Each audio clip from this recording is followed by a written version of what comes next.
What is up, everybody? Mr. and Mrs. Schwazy here. Hi, everyone. We are in the Fiat 500 Abarth that we bought just about almost 2 months ago at this point. It's crazy. We haven't really driven it much because the weather has been atrocious here in Utah. It's been snowing nonstop. We found the one decent day where we could actually film a video to talk about why we purchased this car and how much we paid for it. So this vehicle may quite arguably be the cheapest sub 100,000 mile clean title Fiat 500 Abarth Cabriolet in the entire United States. I did a quick search and it looks like we actually got a really good deal on it, and we'll talk about that later on in the video. But I guess the first question is, why did we buy it? So tell me, what have you always kind of wanted ever since you saw it at auto shows and stuff like that?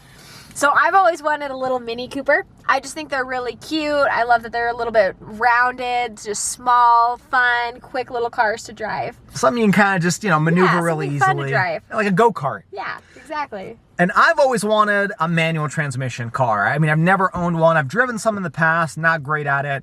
But I've always just wanted to have one. And the Hellcat, I actually looked for one, but there wasn't very many around. And so we kind of wanted a mini, wanted a manual. And so we started our search for just like a fun little car, like a go-kart that we could just drive around maybe on, canyons or nice sunny days.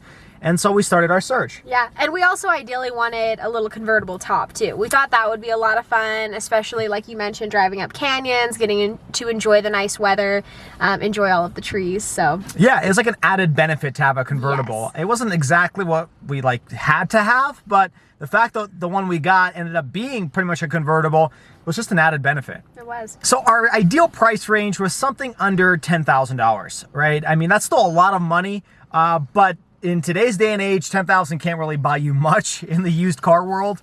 And, that kind of was something we were okay with, we were comfortable with.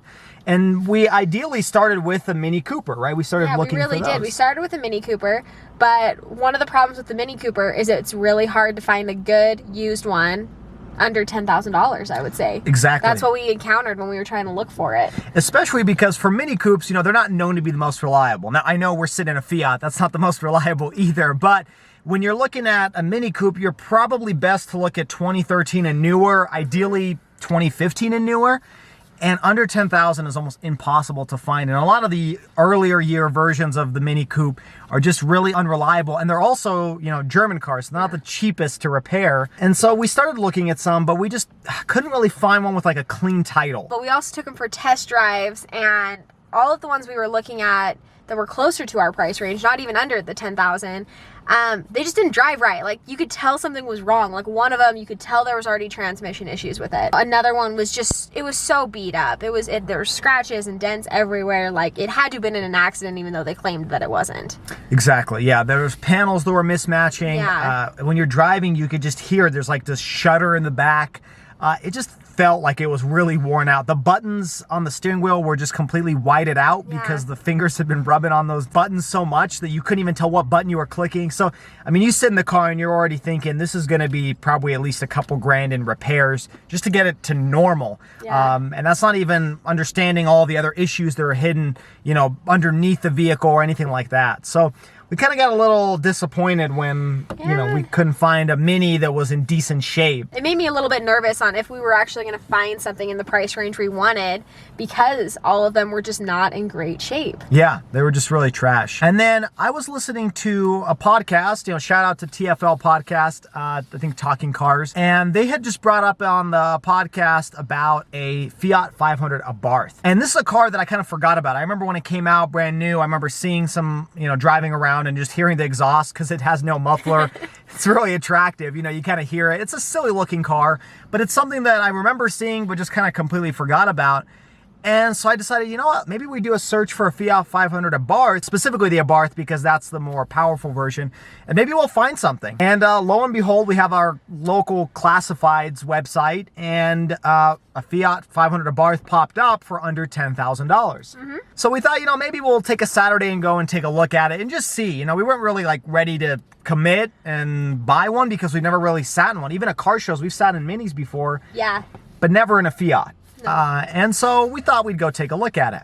Well, what was our experience when we went to go see it? I mean, it was really good. I think one of the first things was, you know, when we were test driving the Mini Coupes, they were all automatic transmissions. Yes. But we were looking for a manual, right? And so this one was a manual. I have no experience driving a manual. I think the thing we were most nervous about was actually driving the manual to test drive it and make sure that it was a good car. But I mean, it was really good. We got there. We were surprised with how good of shape it was in. And on top of it, it already had...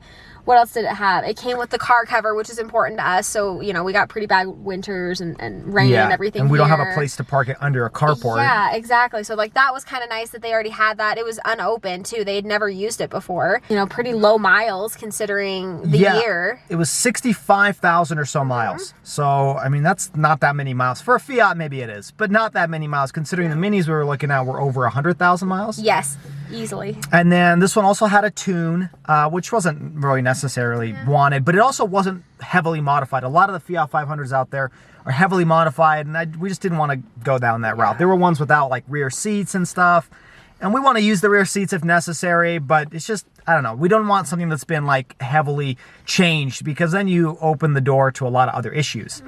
The other thing was this car has been garaged from its previous owners for pretty much all of its life, and so the soft top was in incredible shape. I mean, you just look at it and it looks brand new. There were other things that were just kind of nice to have, like heated seats. We wouldn't really want that. And then, yeah, it just felt like, you know, from the outside, just looking at it and then sitting inside, it felt like it was a pretty well-maintained vehicle, unlike the Minis that we sat in, you know, just a few weeks earlier. And the guy was also really nice too, because, you know, we noticed that one of the tail lights were out, and he was like, oh, if you get it, then I'll replace the tail light. Yeah. Which was also kind of nice, because it's like, yeah, we could do that ourselves, but, you know. It was nice to have it done. It was nice to have it already done. And so when we actually ended up buying it, everything was pretty much ready to go. Which I was still surprised that he actually did replace it. But he did. Yeah. And so we left with a pretty full car. Yeah, it was really nice. And we test drove it and put it in sport mode. It just felt fun to drive. I mean, I was a little clunky with shifting the gears and stuff. We were just in the neighborhoods. But super easy to drive. It's actually a really easy manual to learn on. Pretty forgiving. Yeah, very forgiving. Because, I mean, I'm brand new to it. Yeah, and you've been driving. You drove it to this destination here. So, yeah, I mean, we just kind of like fell in love with it to a certain extent. So at this point, we were pretty decided that it was going to be a Fiat 500 Abarth, just because the Minis were a little disappointing, just a little bit out of our price range. And we really liked this car. And yeah, we really liked this car. I was ready to get it when we were there the first day. That's true. I'm always like, let's go. One that waits, and she was like, no, let's just buy it right now. And I'm like, well, let's see what the options are. And who knows, maybe actually your way would have been a little bit better. But the car was actually listed at $9,999, so a dollar underneath our price range. But I felt like there was some negotiation there. That's because we found another one, right? Yeah, we found another one on an auction site. What was it?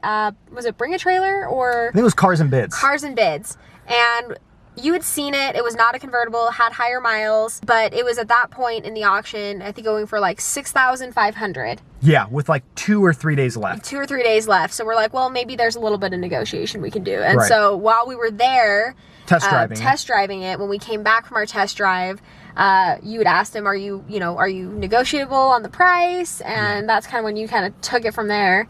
Yeah, I think, I threw out a number just to see. Again, at this point, we wanted to still see, well, at least I still wanted to see some Minis just to make sure we were certain. She was already sold. So I threw out a number. I said, well, what about maybe $7,500? Thinking, I feel like that's kind of a lowball offer, but let's see how flexible this individual is. We were sure that he was going to not go for anything lower than maybe like $8,500, right? Or yeah, I think $8,500 was kind of our probably max for this car, maybe $9,000. And what was his answer? He said, yeah, like we wanted to go to like a good home. Yeah. And so he was willing to go to the $7,500. So, which made sense because he wasn't having to ship the car or anything like that, or deal with like, any fraud. I mean, he saw the person face to face.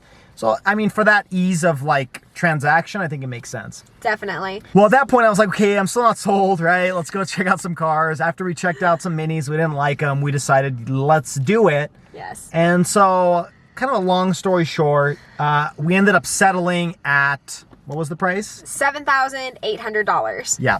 So we had to go up a little bit because there was potentially other people coming into the mix, or maybe. Who knows? Whatever. The point was 7,800 was still a really good deal for this car, considering I think the Blue Book value was like almost $9,000 or something like that. And a few days later, that car on the auction site sold. I don't remember what it sold for. I have it right here. That vehicle sold for $8,700. Yes. So about $900 more than what we paid for it.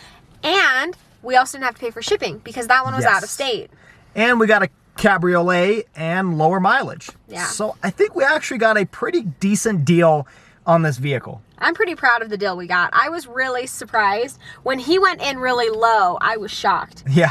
I was like, why would you go that low? Like, this guy's gonna laugh in our face. I can't believe it actually like worked out the way that it did. And it did. I mean, you know, it was the winter time. I think we were lucky because we bought it in February, and like I said, we haven't really driven it because the weather's so crappy. I think in the summer this could probably go for a little more. But we just ended up getting a good deal, and it was kind of hard to say no at that point, just because of the price that we got. And that pretty much finishes it off. I mean, we've really enjoyed it. We've driven it probably like 5 or 6 times the entire time, but I think we'll drive it more this summer. Definitely. It's just been the snow. It's just been a lot of snow here in Utah. It has. Maybe we'll take it on a little short road trip, maybe 2.5 hours or so, see how it drives, drive it up the canyon. You know, there's not gonna be too many videos on this car because it's a pretty old car. It's 2013.